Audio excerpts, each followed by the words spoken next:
Go. So, guys, I'm a bit stressed out because I feel like I'm a good professional, like sometimes, but I feel like my lack of sleep or my sleeping affects me professionally, which is kind of unfair. So, like, I operate really well at the night. Like, I'm a good night person. I can be up, I can work, I can study, I can really get into a zone. If I've had a bad sleep, the morning is just a write-off for me, and I feel guilt that, like today, I'm happy to start at 12:30 because I hadn't slept at all. And I just felt groggy. And so I get frustrated when I feel like that is how I have to deal with that kind of like, what's the word? Like the remorse, I don't know, maybe that's not the right word.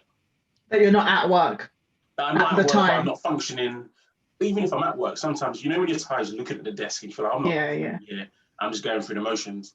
And I know it's because if I had a good sleep or if I was in my like moment, I can just get through stuff.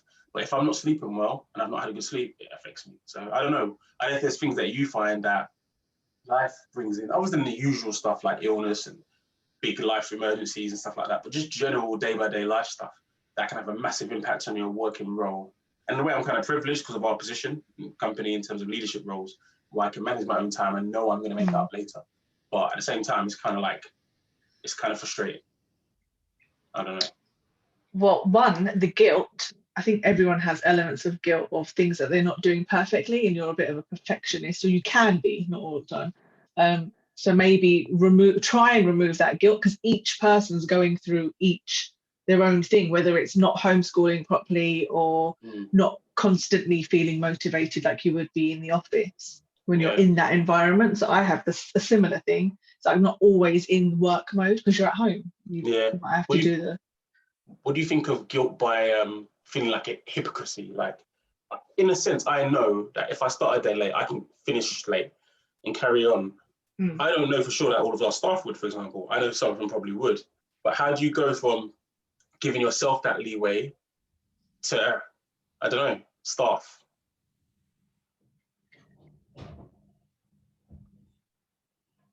I suppose it's that flexible working time thing, isn't it? If you set targets you're supposed to have achieved, if you're achieving those targets, no matter what time you're choosing to work, and you're able to meet your role and obligation, then fine. I personally think there's too much emphasis placed. Really frozen, Charlie, by the way. Charlie's frozen. And you look quite grumpy. You look quite Actually, grumpy. Yeah, you've looked grumpy this whole time, and I've been like, why is he so upset? Maybe he's upset for Deola. Maybe he hasn't slept. It does make me upset that you would have to go through this. Oh, you're rubbish. You're broken. He's still very grumpy.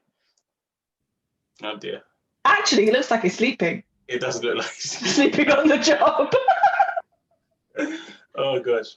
Anyway, maybe you can carry on and we'll just listen to your sleepy face. Can you hear everything I'm saying clearly? Yes. Yeah. Yes. Okay. What I was going to say was that I think too much emphasis is placed on when the work is done. I think that getting into flow, which is when you're in your optimum work state, is something that is actually really quite hard to achieve. That's why you guys would have seen me in the office doing weird stuff like the heater on and the fan on and all sorts of stuff. Yes, just at the same time. Sustainability. Anyway. To get the work done. I think that is tougher than people give credit to. So I think the work should get done when you are in flow.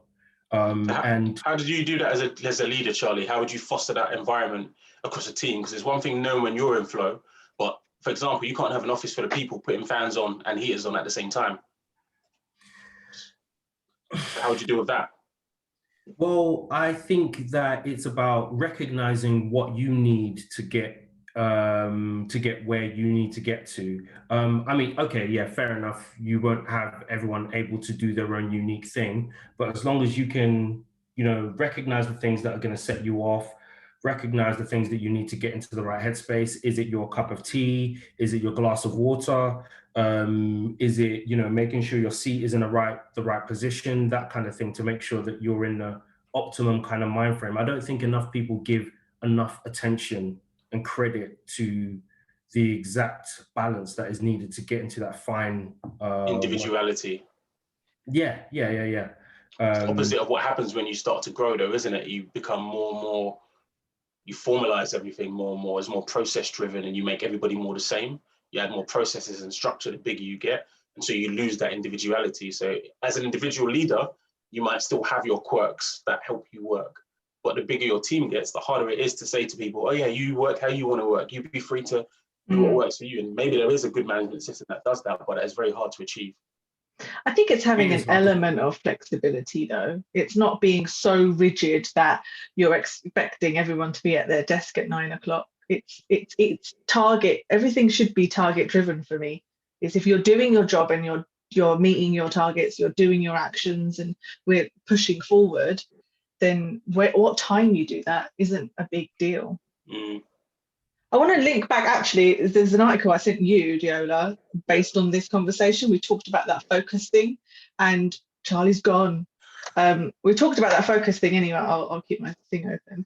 And there was that article that said, actually, it's a bit like exercise. When you start exercising, you're like, oh, I'm not going to be able to lift all of this.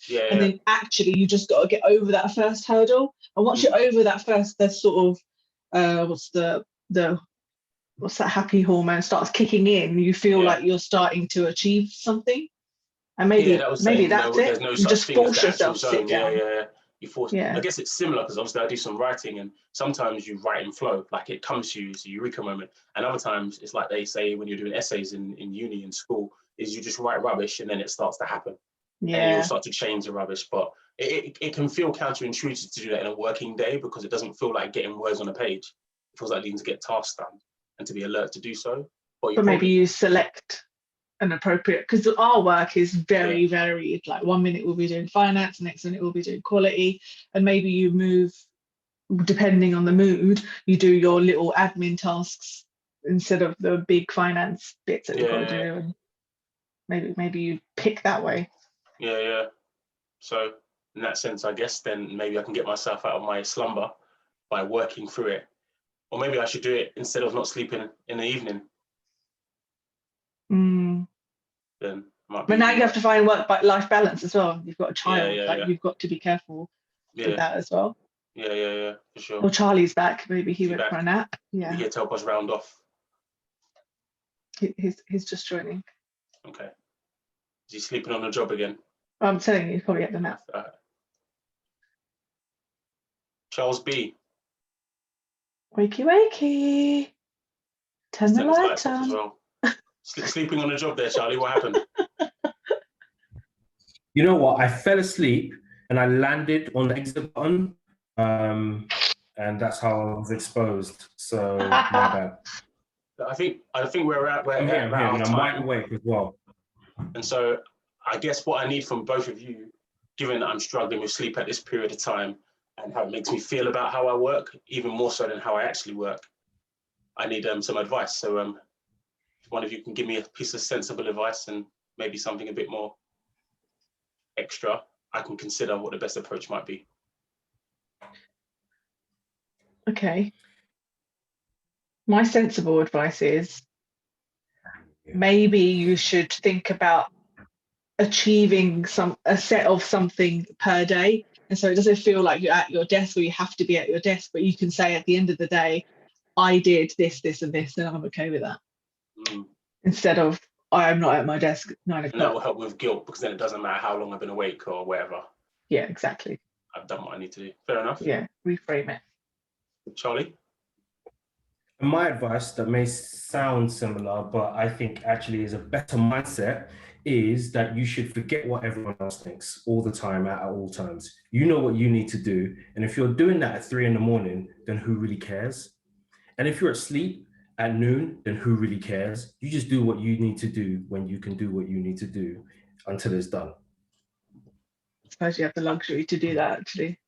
That's 2 pieces of advice. So I guess I'll summarize what I think I can do going forward, or what I would like to happen is, a lot of it seems to be my own problem. There is a little bit of understanding that everybody else working in a team, you can't just be off your own, playing on your own notes kind of thing, part of an orchestra.